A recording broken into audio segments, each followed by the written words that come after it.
Olá pessoal, tudo bem? Bem-vindos a mais um episódio do BPM, o bate-papo musical do Instituto Arte Maior. Hoje estamos com um convidado muito especial que tem muito tempo de casa e tem muita bagagem, muita carreira musical.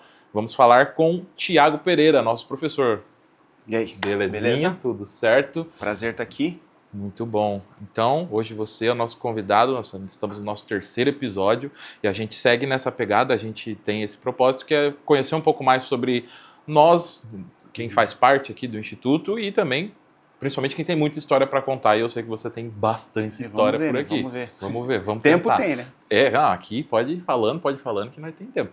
Então, vamos começar. Pode se apresentar, falar um pouco mais sobre você, principalmente sobre seu início ali, como é que foi. Então, meu nome é Thiago Luiz Pereira, né? Como estará aí nos créditos, provavelmente. E tenho 39 anos. Comecei a tocar aos 9 anos. E aos 10 anos eu já entrei na escola como aluno. Fui aluno do professor André Sternagel, que dá aula aí até hoje. Figura lendária da música de Joinville. E participei da primeira turma de formandos de bateria, junto com o Gustavo, que é o irmão da Natália.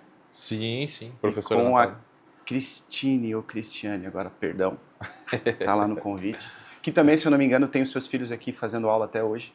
Mas ao que tudo indica, eu fui o único que continuei tocando. E eles pararam, fizeram a sua formatura. E eu comecei a tocar com 10 anos, com 9 anos, né? E nunca parei de tocar. Comecei a ter banda já a partir dos 12 anos. E já começou direto na bateria? Ou... Direto na bateria.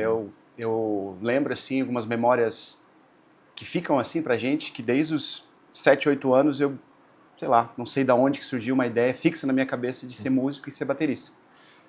Legal. E antes de ter bateria ainda, eu pedi pro meu pai comprar um par de baquetas pra mim. E aí eu lembro que ele comprou, ficava batendo nos travesseiros, as coisas assim em casa. E aí pouco tempo depois a gente teve a oportunidade de adquirir a minha primeira bateria, que estava em situações muito, muito precárias quando eu a comprei. E logo depois também já consegui uma bateria que eu tenho até hoje, que foi uma bateria na época assim de boa, né? Tanto que tá durando até hoje. Enfim, é isso, cara. Minha identidade se confunde com a identidade com a escola. Sim. Assim, eu tenho muita ligação afetiva com a escola em diversas épocas da minha vida. E também nunca me imaginei fazendo outra coisa. Quer dizer, até me imaginei fazendo outra coisa, mas nunca deixando de tocar, nunca deixando de ser músico. Sim. Fiz outras coisas também, fiz faculdade e tal, me formei em jornalismo em 2009. Mas a música sempre foi a principal atividade, assim, a qual me dedico. Que legal. E eu acho bacana isso que você trouxe, por exemplo, de desde pequeno, do nada, de repente, você teve um estalo, tipo, cara, eu quero ser musicista, eu quero viver disso, e a bateria especificamente. Porque, querendo ou não, bateria, se a gente for ver, sei lá, num senso comum é o mais legal, assim, tipo, diferente, mas ao mesmo tempo não é a primeira opção da galera, geralmente, né? Eu vejo assim, como nesse período dando aula, que é um período longo, né? Eu vejo que a bateria atrai bastante, assim, crianças, pré-adolescentes, porque eu acho que tem um aspecto lúdico, assim, você mexer bastante o corpo, não tem muita mediação entre o corpo e o som que tu faz, né? No máximo um pedaço de pau que é a baqueta e você tá fazendo o som ali. Enquanto os outros instrumentos, queiram ou não, ainda tem uma certa mediação, assim, alguma coisa que parece não ser tão direta. Eu acho que a criança vê na bateria uma possibilidade direta de fazer som. E mexer o corpo, acho que a gurizada pequena é agitada, né? Eu era bem agitado. E sim, depois de adulto eu comecei a aprender outros instrumentos, bem precariamente, mas definitivamente o instrumento que eu domino minimamente é a bateria, assim, né? Ah, isso é legal. Quando eu era pequeno, eu fiz aula de bateria, acho que era muito disso, tipo, que eu jogava futebol, jogava handebol, saía, corria, bicicleta, minha mãe queria me botar em aula de música, daí eu fui pra bateria de primeira, assim, eu lembro até que na escola, eu morava lá no interior do Paraná, então era uma escola pequenininha, mas, tipo, quando você chegava lá, eles levavam você, tipo, não sei o que eu quero fazer. Então eu levava você em cada uma das salas. Aí, isso aqui é o contrabaixo. Tocava uma pouco. Turnê musical ali pra fazia um turnezinho. Circuito. Exato. Aí violão, guitarra, aí o teclado, piano, tal, não sei o quê. Daí na bateria. Daí eu sentei na bateria, fiz um blá blá blá. Falei, eu quero esse aqui é mais legal. O impacto do som, ele acontece na hora ali, é muito físico, assim, né? Tu bate o tambor, ele responde no teu corpo, assim, Sim. Né? Então acho que isso é bem atrativo, assim, pra criança, até pra adulto também, pra todo mundo, né? Não. E até também isso vai de acordo também com o próprio estilo que a pessoa curte, né? Por exemplo, uma pessoa que curte mais o rock, assim, então, a bateria já é algo mais marcante, assim. E eu cresci ouvindo esse estilo, né? Então. Cresci ouvindo rock nacional, rock internacional, então talvez se eu fosse criado numa numa família de músicos, pianista, violinista, que eu ouvi mais música de concerto, mais clássico, eu não ia né? querer tocar bateria. Provavelmente Sim. não. Então, Ou talvez fosse para uma vibe meio jazz, que também é legal. E falando nisso, já que você já tocou no assunto, então você cresceu ouvindo essa questão rock e tal, tudo mais, bastante influência internacional. Como é que foi então esse desenvolvimento seu como músico e até se tratando de carreira em si? Como é que você começou a ver que beleza, é isso aqui mesmo? Carreira. Não, carreira, pô. O que é isso, carreira? Cara, assim, eu tive a sorte de já conhecer, quando eu tinha 12 para 13 anos, duas pessoas que já eram adultas e que tinham esse sonho de tocar, de fazer música, que eram o Ricardo Ledoux e o Israel. O Ricardo é meu amigo até hoje, o Israel também, só que é uma pessoa que a gente tem um pouco menos de contato. E aí, quando a gente tá nessa fase, tu sabe o impacto que as pessoas mais velhas têm na nossa formação, Muito. né? E quando a gente fazia os primeiros ensaios, se encontrou para tocar, eles já conseguiram, involuntariamente, mostrar para mim que tocar, ser músico é sinônimo de você fazer música. Independente da música que você consegue fazer, independente da qualidade até daquilo, entende? Mas é fazer essa relação direta entre ser músico com a criatividade, com você criar algo que ainda não existe. Então, não vou dizer no primeiro ensaio, mas logo no início a gente já começava a brincar com os primeiros riffs. Eu já comecei a criar as primeiras partes na bateria com a minha cara, né, com 10, 12 anos eu tinha. Então eu relacionei diretamente essa atividade musical com a criatividade. Então desde então eu sempre tive música, sempre fiz questão de estar em alguma banda que tenha trabalho original, sabe? E nesse período eu passei por, sei lá, eu estava tentando lembrar na vinda para cá, mas é bastante assim, mas mais de 10 bandas assim que tinham música autoral, que tinham essa pretensão, que eu acho extremamente legítima, de contribuir para o mundo com a sua pequena parcela de material novo, né? Sim. Então, eu considero que, como baterista, como músico, assim, eu tenho essa atuação nas bandas, que é a primeira banda que se chamava Morgana em Lágrimas, com o Ricardo e com o Israel. Depois eu tive a Dose do Dia, que era com o meu irmão no vocal. Depois, né, paralelamente tocava na Canela Brasil. Aí depois vieram o Mosaico Adulto, Soma, um monte de outras bandas. Continuo gravando assim com artistas que estão lançando músicas até hoje. E paralelamente a isso, tem a parte de ganhar grana, né, cara? Que daí a gente vai ver o que é a carreira. Eu sempre tive uma noção, assim, tentei ter essa noção de que o cara precisa se virar, né? Sim. É muito fácil você seguir um sonho se tem alguém para te dar o aporte financeiro, Sim. né? E que bom, queria que todo mundo tivesse isso. Exato. No meu caso, eu tive uma família que me apoiou muito. Opa, dei um soco aqui. No meu caso, eu tive uma família que felizmente me apoiou muito, mas eu sabia que se eu quisesse ser músico, eu não teria 1 ano, 2 anos, 3 anos sabáticos para ficar estudando aí. Sim. Então eu tive que me virar e essa necessidade fez com que eu tocasse muito na noite. Eu comecei a tocar cover com 16 anos. Já com cachê. Já, pô. Tocando em barzinho, assim, né? É algo que eu faço até hoje, com o maior orgulho. E até com uma satisfação, assim, porque eu sei que isso ajudou a pagar minha faculdade, ajudou a pagar minhas contas e hoje ajuda a me sustentar também, né? Sustentar essa parte artística. Então acho que são esses dois polos da carreira, sabe? Pô, que bacana. Justamente eu acho que eu conheci, quando eu vim pra cá no passado, quando a gente começou a conhecer o pessoal, e aí eu lembro até de um dia que eu tava com a Amanda tomando um café aqui e tava tocando uma música e eu falei, quem que é essa música? E aí a Amanda falou, é a banda do Thiago, é Mosaico Adulto e tal. Legal. Eu falei, pô, que massa e tal. Daí eu fui pesquisar e tal. E aí começar a entender, tipo, quem faz o quê? Porque a partir de quem vê de fora, às vezes, o professor é professor. Tipo, beleza, mas o professor é muito mais coisa também. E principalmente se tratando de música, né? Então, quando eu comecei a conhecer mais as pessoas, eu comecei a explorar isso e entender isso também. Pô, olha só quantas pessoas aqui, além de ser ótimos professores, além de serem grandes musicistas, pô, são artistas, vivem disso, produzem isso e respiram isso e, como você falou, dão essa contribuição para a humanidade através da obra delas, né? Algo delas. Eu acho isso muito, muito incrível. Isso é um grande mérito da arte maior, tá? Porque são diversas as bandas autorais que passaram por aqui, ensaiaram aqui. Provavelmente essas músicas que você ouviu aqui que tocam foram compostas aqui por mim, em intervalos entre uma aula e outra. Então é um ambiente que sempre estimulou, porque acho que é inteligente se for olhar do ponto de vista da instituição, porque, claro, que a gente nossa repercussão é muito pequena ainda, né, no cenário. Mas eu digo assim, ó, o aluno vem aqui, ele vai ver um professor que dá aula, mas é um professor que também tem um trabalho, ou seja, que coloca na prática aquilo que ele está tentando ensinar. Então, assim, a Arte Maior tem esse mérito e eu sou muito grato por ter ensaiado aqui muitas vezes. A gente ensaia com Soma até hoje aqui, ao meio-dia, dia de semana. Então, se eu tivesse talvez seguido um outro caminho, trabalhado em outro lugar, não vou dizer que eu não teria feito, mas teria sido muito mais difícil.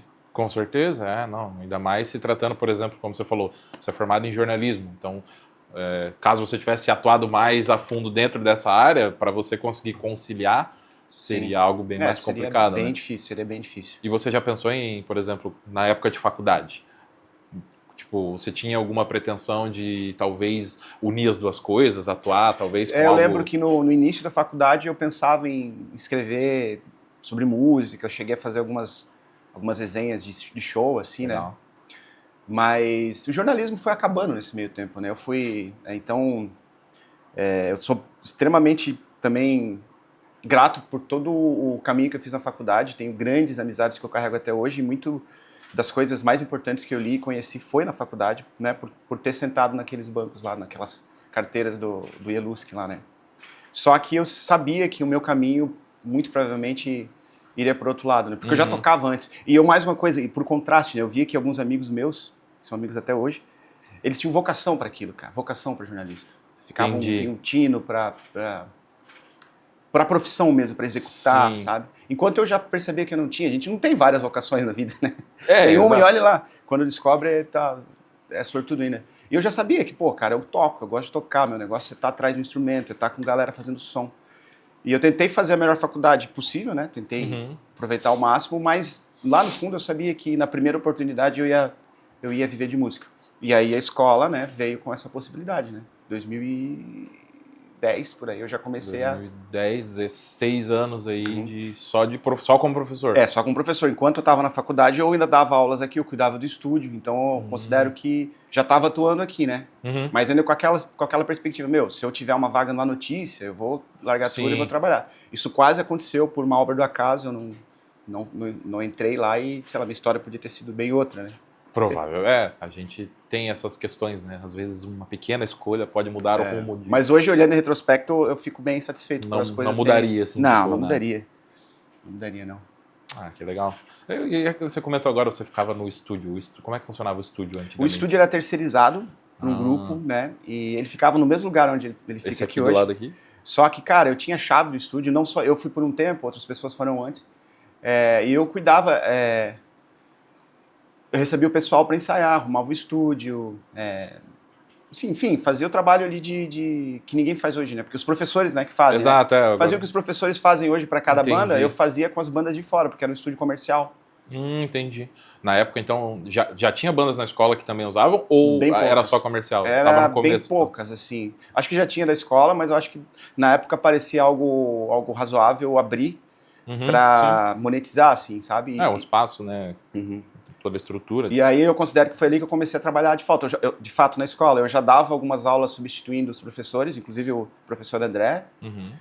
E aí depois eu fui aumentando a carga horária e aí o estúdio deixou de ser terceirizado e eu comecei a só dar aula, né? Ah, legal. E você tem alguma história? Tem várias, né? Mas alguma específica que te marca nesse processo todo de ser aluno, e aí depois você começou a trabalhar já no estúdio e já fazendo umas pontas de professor, depois já virando professor? Até porque, né, o tanto de pessoas que devem ter passado... né? O que eu acho legal é assim, cara, porque esse processo ele se deu de uma maneira bem lenta, dando poucas aulas, com apoio total da coordenação, da Kátia, entendeu? Então eu não me senti em nenhum momento... pressionado no sentido assim, não, você tem que ser o melhor professor aqui, sabe? Era uma extensão daquilo que eu já tinha aprendido a fazer aqui, então foi um processo lento, gradual e que não gerou naquele momento ali nada assim de muito impactante. Literalmente impactante, aconteceu uma coisa há menos tempo. Eu estava dando aula para um meu aluno chamado André, e ali no estúdio aqui onde eu dou aula, aqui na sala Steve Guedes, tinha aquela caixa que ficava pendurada, chumbada no teto, assim, né, com um pedestal. E aquela caixa estava ali há anos já, né? E eu estava dando aula normalmente, daqui a pouco eu só lembro de um barulhão, assim, eu dar uma apagada e aquela caixa caiu na minha cabeça, assim, cara. Então, literalmente, isso foi coisa... Vocês lembram disso, né? Eu não me lembrava, eu não sei. Faz uns Acho que eu 3, 4 anos então isso. eu não tava. E eu só lembro do André, assim, eu levantando, assim, o André, tudo bem, cara? Tu tá bem aqui? Tiago. Eu falei, não, calma, tá tudo bem. Aquele negócio, sujeira de tijolo, assim, o que aconteceu, cara? Porra, caiu a caixa. Sorte que ela é uma caixa grande, mais ou menos do tamanho daquela ali, maior. Nossa senhora. E aí, sorte que ela não caiu de cheio, assim, ela pegou meio de raspão, aí o boné ajudou a amortecer ali. E, pô, achei aquilo bizarro, assim, Isso quase foi 20 anos dando aula aqui, quase que eu morro ali na sala. Isso foi de fato marcante, Foi porque deve ter impactante, deixado cara. uma marca bem legal ali. Marcante e impactante. Nossa senhora, pô, uma caixa de som na cabeça. Agora uma história legal, por favor. Uma Agora uma legal história agora. que não envolva risco de... Não envolva risco de vida, cara. Cara, eu acho que assim, a história dos alunos que estão há 5, 6, 7, 10 anos fazendo aula, o laço que a gente cria, eu poderia citar vários aqui, Sandro, a Fabiola, Sheila, o próprio André, alunos que, pô, citar agora um aluno que voltou para o Brasil, mas ele percorreu a Europa estudando, continuou seus estudos, que foi a do Ícaro, o Ícaro Mariano. Abraço, Ícaro, vou expor a nossa história aqui, mas é porque ela é bonita. Boa. Aconteceu o seguinte, cara, eu tava dando aula para ele sempre foi um aluno muito, muito dedicado. E o pai dele, eu tava na livraria de Curitiba, e o pai e ele estavam lá. De repente o pai dele veio na minha direção, e eu falei, meu Deus, o que vai acontecer? Aí ele veio e me perguntou, Thiago, é o seguinte, você dá aula pro Ícaro, né? E ele fazia aula de baixo e bateria na época, ou guitarra e bateria, fazia 2 instrumentos. E aí ele perguntou, eu vou ter que deixar ele num instrumento só, porque a gente não tá em condições, ele vai ter que escolher. Qual que é a avaliação que tu faz dele? Daí eu falei a verdade. Eu falei, olha, ele é um excelente aluno, super dedicado, inteligente, que tem na bateria, ele vai chegar onde ele quiser. Só que, cara, eu falei isso ali, não, beleza, ele saiu. Aí ele continuou tendo aula, ficou aqui mais alguns anos tendo aula, saiu do outro instrumento, foi para Portugal, se não me engano, estudar, tipo no ensino médio que eles fazem com música, foi para a Holanda estudar percussão, e agora voltou para o Brasil para dar aula. E semana passada eu vi um post dele incrível, assim, da propaganda dele como professor, eu lembrei de toda essa história, assim, que, cara, é muito orgulho, assim, sabe, não, saber que, não sei, talvez se eu tivesse falado qualquer outra coisa ali, ele continuaria como baterista, enfim, mas foi um momento marcante, assim, sabe? Com certeza, você vê que alguém seguiu o caminho que você ajudou a clarear, pelo menos, né? Uma pequena parcela desse caminho, que é dele, o mérito é dele, obviamente. Sim. Tem o Caio, né? Caio, que foi meu aluno, que se formou, que tá lá no Musicarium, fazendo um trabalho incrível também, que dificilmente deixará de ser um grande músico. Claro, ele já é, mas eu digo assim, dificilmente ele vai deixar de ter uma carreira, né? Outros alunos que seguem tocando, assim, que fizeram aula por muito tempo, acho que esse é o principal, sabe?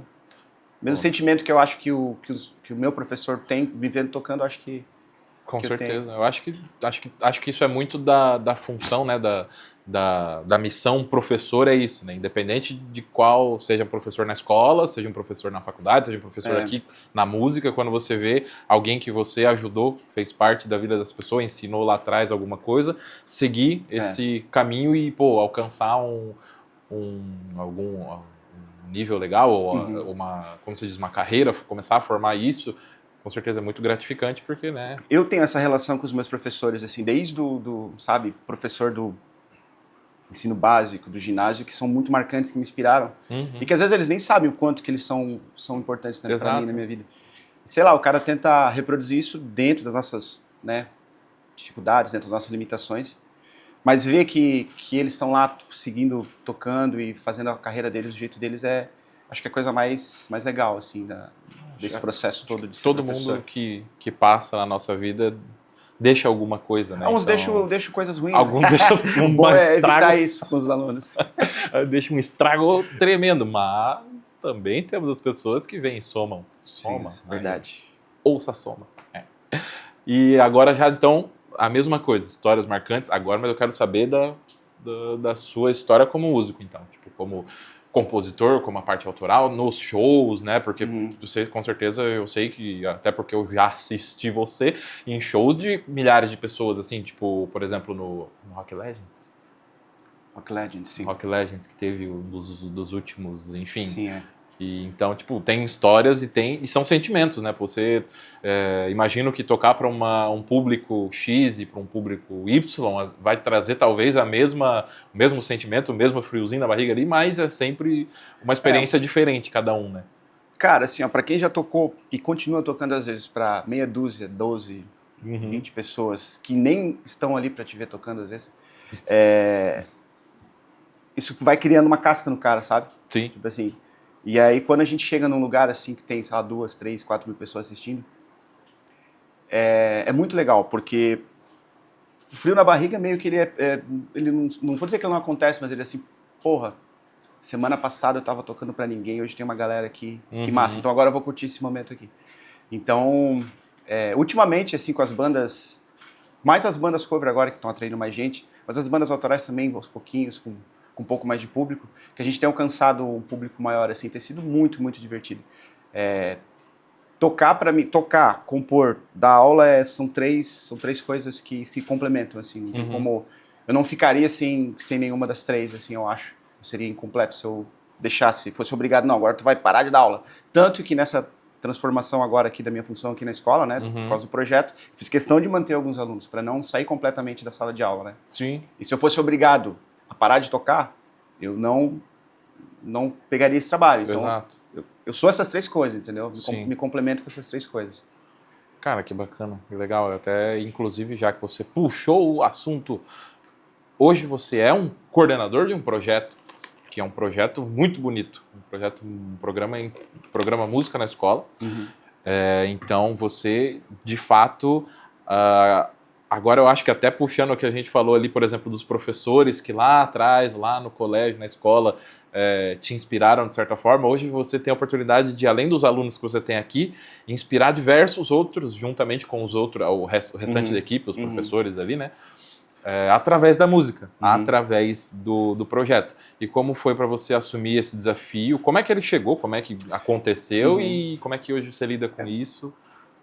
Então, novamente, né, foi um processo lento, mais difícil de ser assimilado, porque quando a gente está muito enraizado numa atividade, no caso eu como professor aqui de sala de aula, é sempre difícil de fazer uma transição, mas está sendo extremamente gratificante. É uma parceria que surgiu através da Secretaria de Educação, né, através da Prefeitura,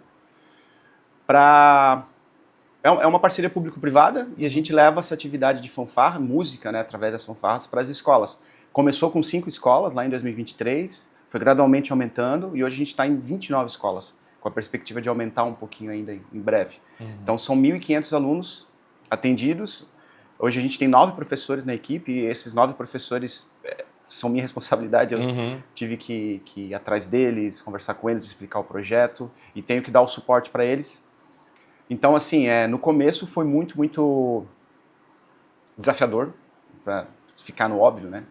Porque ninguém tem um preparo específico para esse tipo de coisa, né? Sim.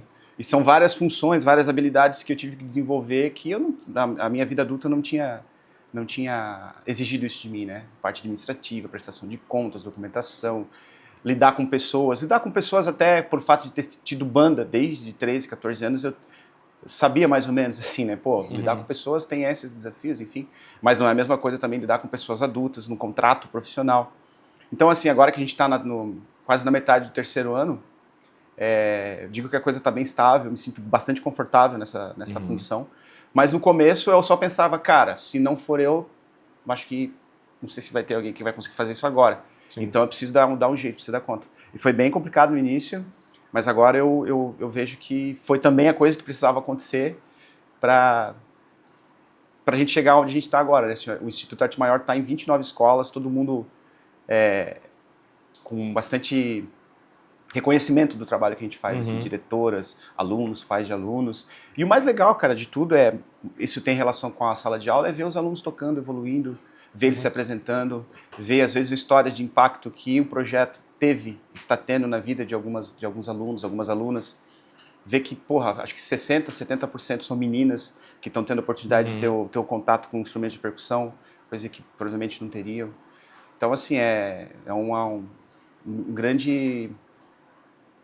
projeto que veio agregar muito, assim, para mim e eu acho que também para quem está participando. Com certeza. Eu acho que quando eu visitei algumas escolas contigo ali, a gente fazia um bate-papo tanto com os diretores, com os alunos principalmente, a gente via no discurso deles, a gente até conversou com alguns, puxou para fazer uma fala ali e tal, e alguns falando, eu lembro de uma, inclusive, que estava lá só para assistir, porque ela tinha sido nos outros Aham. 2 anos da banda, Sim, sim. aí acabou saindo por conta da idade, que tem o limite ali, né?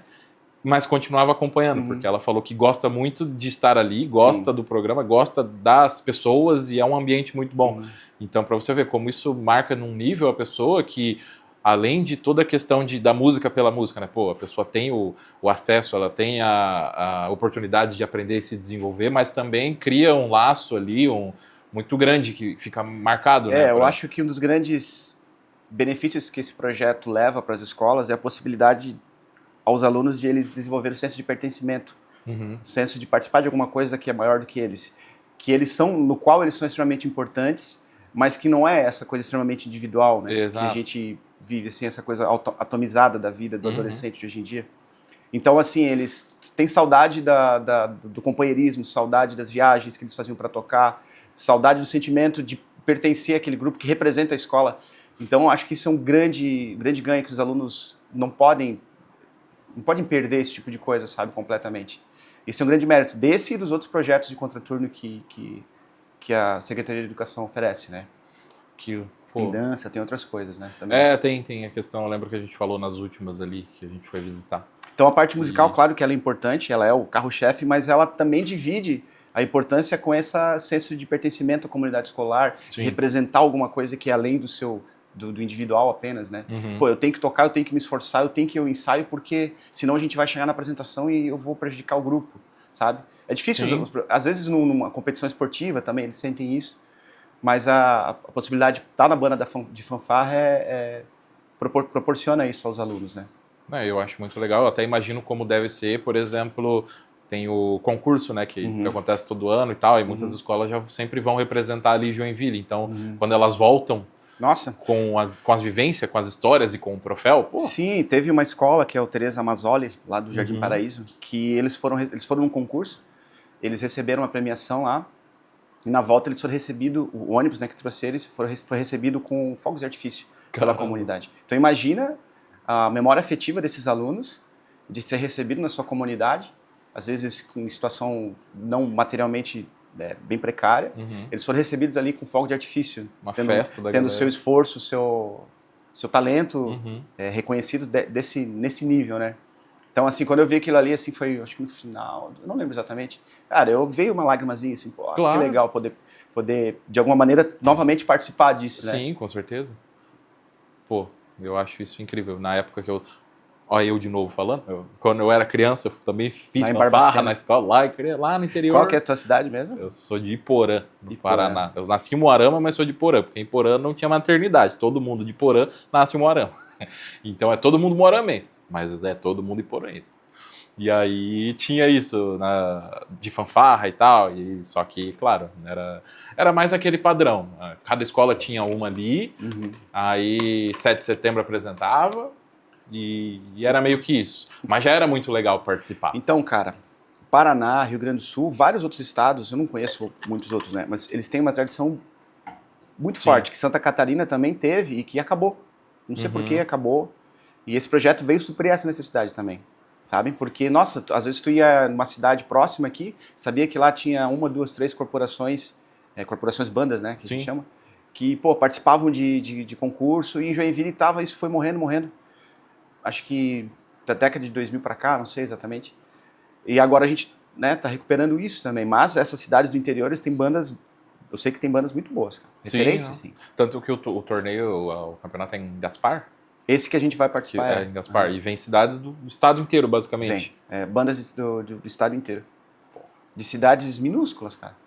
Pois aí, tipo, mas aí junta ali, às vezes até justamente essa questão da representatividade ser tão forte. Às vezes a cidade tem 4, 5 escolas e faz uma banda só. Né?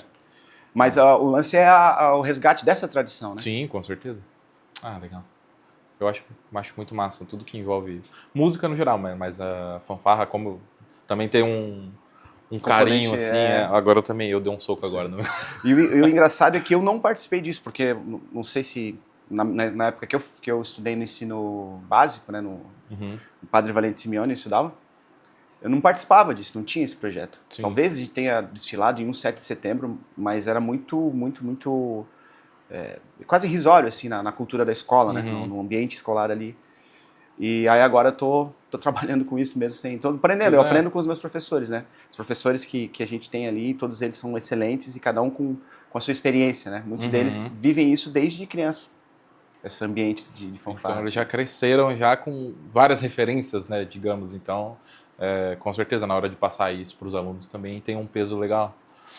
E tá, então, pô, eu acho que esse universo de fanfarra, agora a gente vai ficar pulando de um pro outro. Isso. Agora eu quero voltar, porque eu quero perguntar algumas coisas específicas. Você tem um xodózinho na sua vida autoral?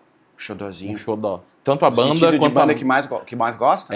banda ou música, alguma que marcou, Cara, tipo, especificamente que você tem um carinho a mais? Quando eu resolvi compor e cantar e gravar, isso foi, eu tinha 20 anos, né?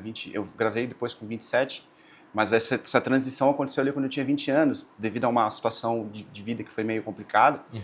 E isso foi bem marcante, assim. Então eu acho que o material da Mosaico Adulto, ele tem uma grande importância, assim, porque eu vejo ali coisas que até então eu não tinha feito, né? Que é compor, escrever, cantar. Então, certamente eu vejo com mais carinho, assim, porque eu sei o quanto isso foi importante pra mim na época. Sim. E de banda, como baterista, cara, eu acho que o Soma é a banda mais longeva, né? A gente vai lançar o 3º disco, tá gravando legal. o 3º disco, inclusive vai ficar muito bom. E aí eu acho que ali é onde eu consegui colocar as coisas de bateria, assim, que eu mais vou olhar, sei lá, quando tiver velhinho, vou olhar, putz, aqui, quando eu não conseguir mais tocar essas coisas. Sua assinatura, assim. Porque é importante isso, né, cara? A gente fazer e colocar a nossa assinatura. Nem que as pessoas não gostem, mas elas vão reconhecer, não, isso aí é o Thiago.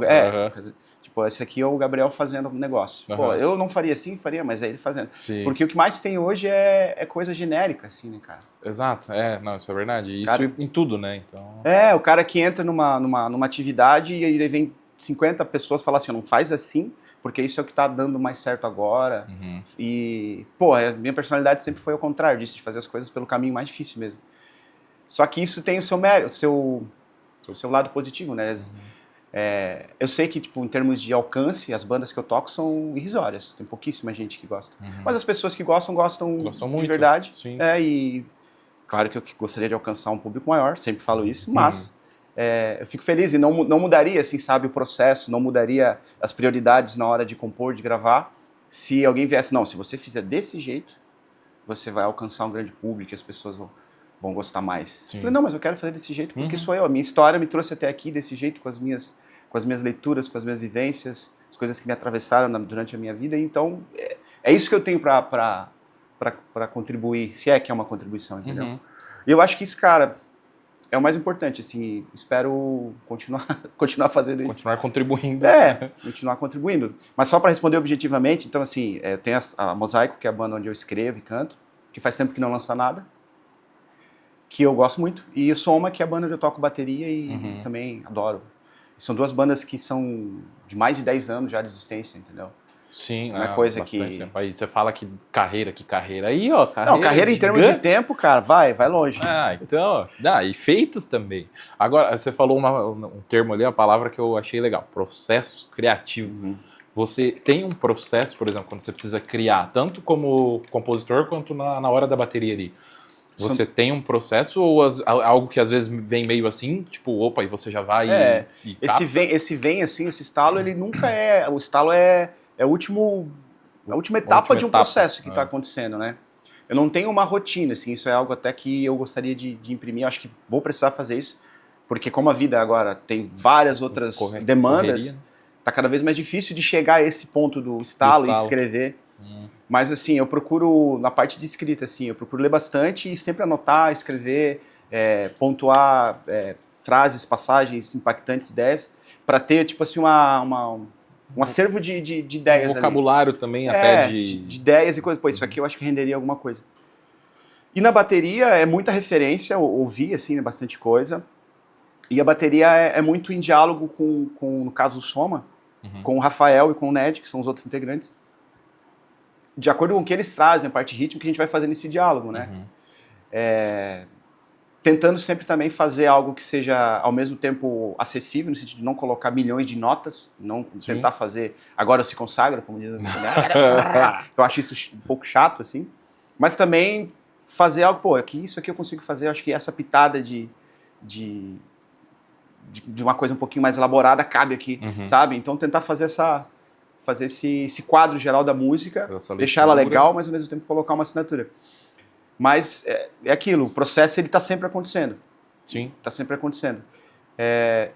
Eu invejo bastante outros compositores, inclusive amigos meus, que têm um processo mais rígido, assim. Eles escrevem com periodicidade, eles têm o seu estúdio onde eles vão e gravam suas ideias rotineiramente. E eu acho que isso é o ideal, na verdade. É o ideal. Um dia eu quero chegar lá. E o Jeff Tweed, que é o vocalista do Wilco, que é uma banda muito massa, ele lançou um livrinho sobre composição. Que é só ideias, ensaios dele e o processo dele, né? Sim. Ele tem um processo rígido de composição que é diário. Ele vai pro estúdio dele, ele escreve. E ele tem uma coisa assim de...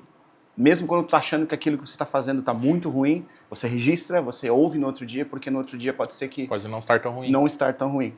E assim, eu não chego nem perto desse nível de disciplina, de empenho para compor. Quem sabe um dia eu consiga chegar um pouco perto disso. Um dia que eu puder só. Não, agora eu vou parar para compor, para escrever. Mas o processo é muito louco, cara. Só pode dizer uma coisa.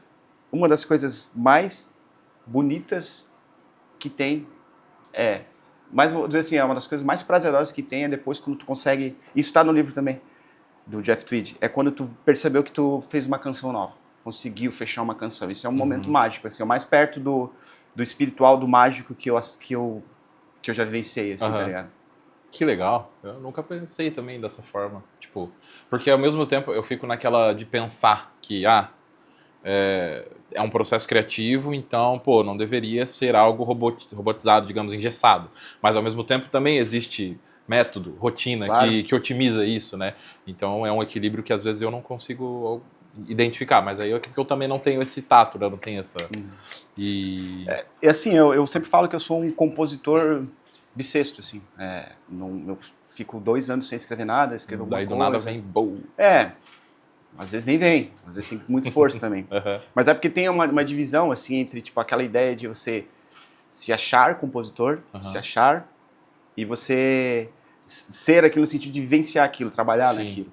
Porque existe essa romantização, assim, do artista, ele fica esperando a inspiração, né, cara?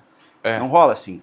Ou a gente tem que forçar a barra, tem que trabalhar. Por isso que eu falei que eu invejo essa galera que tem essa rotina, essa disciplina. Porque ou tu batalha em cima disso, ou tu é só uma pessoa que gostaria de escrever. Só uma pessoa que gostaria de lançar, entendeu? Faz sentido. Então quando passa, agora já faz 2 anos que a gente não lança nada com a Mosaic, por exemplo. Eu já me sinto um ex-compositor. Um ex-compositor, porque o cara 2 anos não fez nada, sabe? O jogador de futebol, que ele fica 2 anos sem jogar, ele se diz jogador depois? Qualquer atividade. É aquele jogador, o sem clube, né? Então você está encostado ali. Não tá ali, mas não tá aqui também, Então, o cara tem que insistir, tem que fazer com que essa inspiração ela venha na marra, às vezes. Sim. E você tem, até se tratando dessa palavra, inspirações. Quem são suas inspirações na música? Acho que esse cara que você falou pode ser uma também, né? Nessa questão da composição, né? Mas musicalmente, num geral, assim, até pegando suas referências do que tu sempre ouviu, tipo, na questão, desde do Thiago novinho, que tinha os seus gostos musicais, suas inspirações, mas também o Thiago já profissional, já professor, já músico. Meu gosto musical sempre foi moldado desde o início pelos meus irmãos mais velhos, né? E alguns primos, assim, e eles ouviam basicamente rock nacional. Legal. Então, assim, é uma coisa que até hoje em dia tá meio... Galera torce o nariz, mas, por exemplo, Legião Urbana ainda é a minha banda preferida.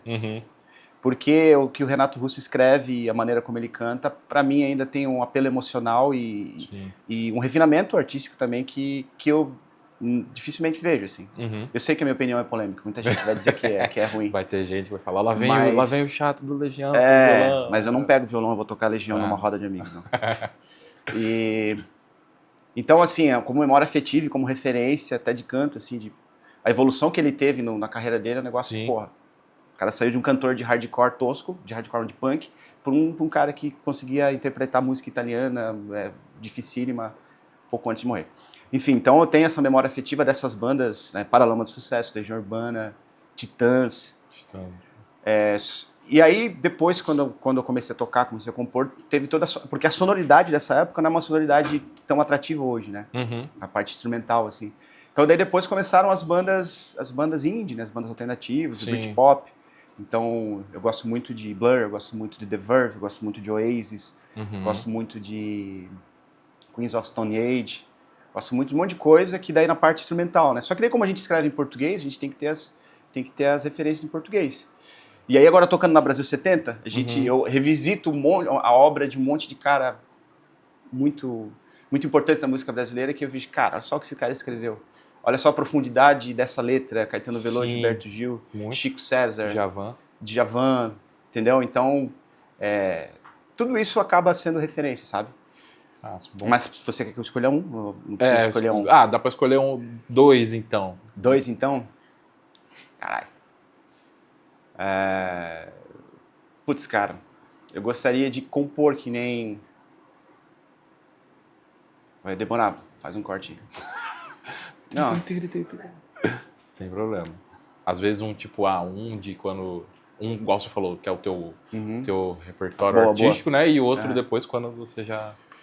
Assim, como memória afetiva, como eu falei, eu acho que Legião é uma coisa que ainda me marca muito, então acho que eu nunca vou me afastar disso como referência. E pensando em refinamento da canção, óbvio, guardando as proporções, né? Eu acho que Caetano, Gil, esses caras são o que de melhor a gente produz em termos de canção no mundo, assim, talvez, assim, tá entre as coisas mais importantes do mundo. E aí eu olho assim, claro, se eu for por esse caminho, um dia conseguir esse refinamento, quando eu tiver 60, 70, 80 anos, eu vou estar feliz. Pô, né? E instrumental, o Steve Gadd, que é o cara que dá nome à sala, que eu acho que também é um cara que levou a bateria a um nível artístico muito foda, assim. E no Brasil, o Baroni, João Baroni, que é um cara que, embora tecnicamente existam outros que, nossa, são muito mais virtuosos, ele é um cara que mudou a linguagem da bateria no Brasil e estava à frente do seu tempo, eu acho. Então, acho que vale a pena reverenciar ele. Com certeza. E agora, então, sobre suas composições. Minhas composições. Qual você consegue... Porque às vezes é aquela coisa, né? Filho, ninguém escolhe o favorito. Cara, agora, mas, tipo, você consegue não ouço, botar né? Não ouço, né, as coisas. Você não ouço as coisas que eu faço, né, cara? É muito chato. Mas é muito chato ficar se ouvindo, ficar assim. A gente ouve muito enquanto tá gravando, enquanto tá ali no processo de produção, mas depois pra curtir, assim, às vezes chegando aqui na escola, ou às vezes na rádio, na UDESC, assim, quando toca o cara até leva um susto. Pô, reconhece isso aí, sou eu, vou lá e troco. Mas, cara, eu acho, assim, que por ter sido a primeira música que a gente lançou e tem um impacto até hoje na galera que escutou, assim, acho que Playground, da Mosaic, é uma música que eu tenho orgulho de ter escrito, assim. E a última que a gente lançou também, que é Aos Poucos, que daí já tem todo um trabalho de mais demorado, a letra, ela tinha digamos que Playground era mais uma coisa mais urgente, um jorro, assim, uma coisa que precisava ser escrita naquele momento, e Aos Poucos foi algo que eu quis escrever, que eu demorei, que eu refiz, então chegou ali com alguns versos, algumas passagens da qual eu me orgulho, assim. 10 Mil Horas também tem versos que eu gosto bastante, e é isso, e como na bateria, nesse disco que a gente vai lançar do Soma, que vão voltar as coisas mais marcantes, eu acho. Esse eu acho que eu vi você postando esses dias alguma coisa sobre a gravação. A gente está gravando em alguns lugares, a gente gravou parte em São Paulo, parte em Joinville, em 2 estúdios. O estúdio Toca 88, e a gente está produzindo 3 músicas com a Natane e com a Kim, que são aqui colaboradoras aqui do Instituto também. E esse processo ali de gravar as baterias dessas 3 músicas lá foi muito mágico, assim, foi muito, muito incrível. O processo todo, como a gente chegou no som com facilidade. Eu acho que ali vai ter uma música que se chama Transe, que eu acho que tô bem ansioso assim para vê-la pronta. Essa daí você não vai passar quando começar a tocar na rádio. Não, porque daí como é bateria, cara, daí eu consigo, sei lá, eu consigo ter um distanciamento maior. Que eu acho que a voz carrega mais coisas, né? Sim. Então, a voz, a letra, eu não consigo me distanciar muito das coisas que eu cantei, que eu escrevi. Deveria. Sei que tem gente que consegue fazer isso. Mas na bateria não, bateria eu consigo, pô, legal, isso aqui foi muito massa. Mas isso aqui não, isso aqui eu faria diferente. É diferente tu pensar, pô, escreveria outra coisa aqui, mas eu escolhi essas frases. A gente não escolhe. Escrevi. Eu poderia ter apagado, mas eu escolhi. E teoricamente a gente não escolhe as palavras à toa, né? Teoricamente. Algumas pessoas escolhem, mas... Sim, Eu dou valor, né? Faz sentido essa análise. Eu também, então, é uma coisa que eu nunca pensei dessa forma também. O máximo que eu pensei é, tipo, sabe aquela coisa que a pessoa, quando grava um áudio pra alguém, depois vai ouvir o próprio áudio e fala, nossa, que estranha a minha voz. Tipo, achei que era mais nesse sentido. Não, mas também tem isso. A voz é nem entra nessa conta, assim, porque é sempre uma luta. Gravar, se ouvir, é sempre uma luta. Sério? Só que é uma luta que eu sigo fazendo, né? Porque tem gente que desiste, né? É o famoso cada um escolhe as suas lutas. Então, tipo, essa luta aí é a sua. E aí... Cantar pra mim tem um sentido para além de... Como é que eu posso dizer? Não é definitivamente só como tocar mais instrumento. Eu toco bateria, toco guitarra e canto. Não. Tá em outro lugar do meu processo, porque daí eu sou obrigado a entrar nesse assunto rapidamente. É porque eu tinha uma banda que chamava Dose do Dia, que a gente compunha, eu já escrevia, e o meu irmão era o vocalista. E a gente compunha junto, ele cantou músicas que eu escrevi, a gente compôs junto, letras, e ele cantou. E essa banda teve uma duração muito curta porque ele faleceu. Então, nesse processo, o canto para mim foi uma forma até de cura, assim, de conseguir passar pela situação. Sim. Então, assim, era terrível, não que hoje seja bom, mas no início era terrível. Isso você pode perguntar a qualquer pessoa que me conheceu quando eu tinha 21, 22 anos. Era sofrível me ver cantando, mas aquilo me fazia bem. Então eu me escondia num canto lá, ficava treinando, ficava fazendo escala. E até eu falei, uma hora vai dar certo. E tá me fazendo bem. E aí até por isso que demorou 6, 7 anos para eu conseguir gravar, ter coragem de gravar e tal. Então, assim, é um processo longo, é doloroso, no sentido de é difícil, né? Sim. Mas tem essa função, teve para mim essa função, sabe? De me reconectar com uma coisa da minha vida que eu preciso manter isso aqui. Acho que isso aqui vai me fazer bem. Então, entendeu? Por isso que... Sim, não, com certeza. Que não é a mesma coisa que se ouvir tocando... Pô, tocar bateria desde os 9 anos pra mim sempre foi uma brincadeira.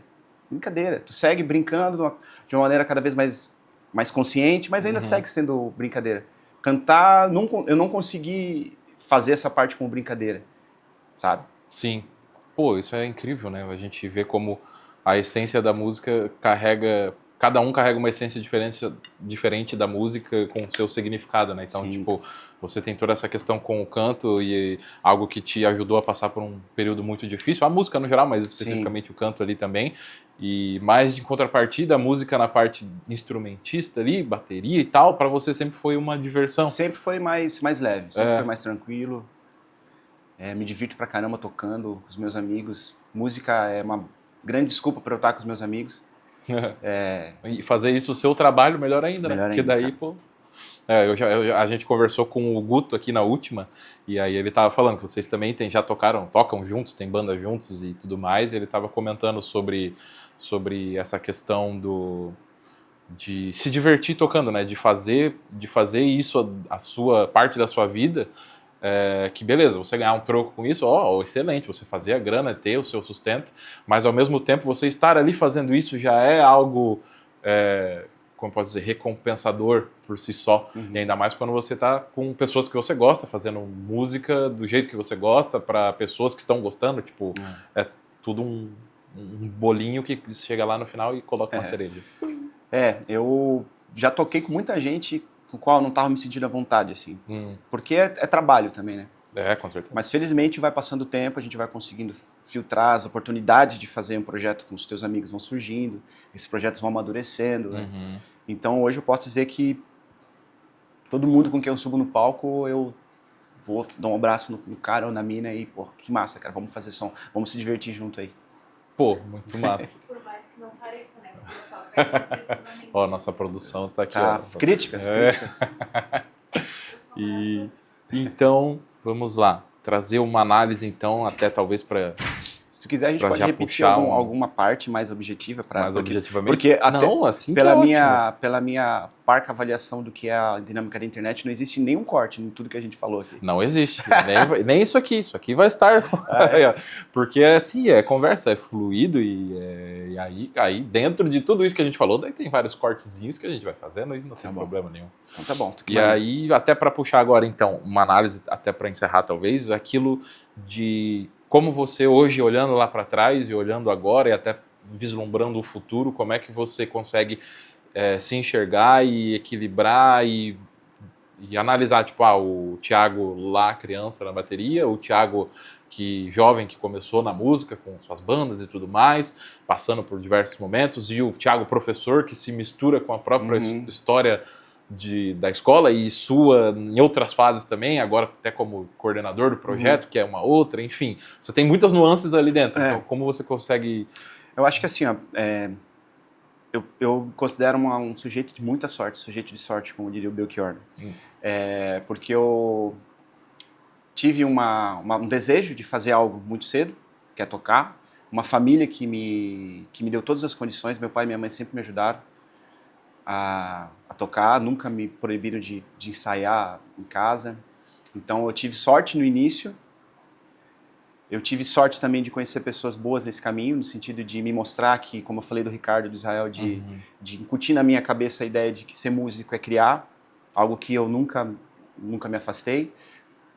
Conheci a Arte Maior, tive a oportunidade de vir para a Arte Maior, que é um lugar, para mim é um espaço, não é só uma escola, não é só um empreendimento comercial de alguém, para mim é um espaço afetivo também aqui, que fez com que eu desenvolvesse essas potencialidades e pudesse, e fez com que eu pudesse também multiplicar isso. E eu, sei lá, tentei aproveitar essas coisas ao máximo, desfrutar disso ao máximo, e agora estou conseguindo escalonar isso através do projeto das fanfarras, que é atingir, pulverizar isso para os 1.500 alunos, assim, né?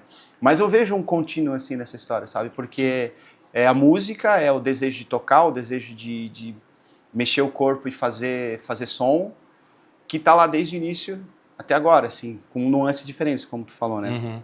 Mas eu me sinto muito, muito sortudo, porque eu sei que tem muita gente que gostaria de ter esse privilégio que eu tenho e, infelizmente, não pôde, né? Por diversos motivos. Então é isso, é um contínuo, né? Uma criança que demonstrou uma vontade desde o início, num ambiente que proporcionou com que ele se desenvolvesse, e agora eu estou tentando multiplicar isso, né? Da melhor forma possível.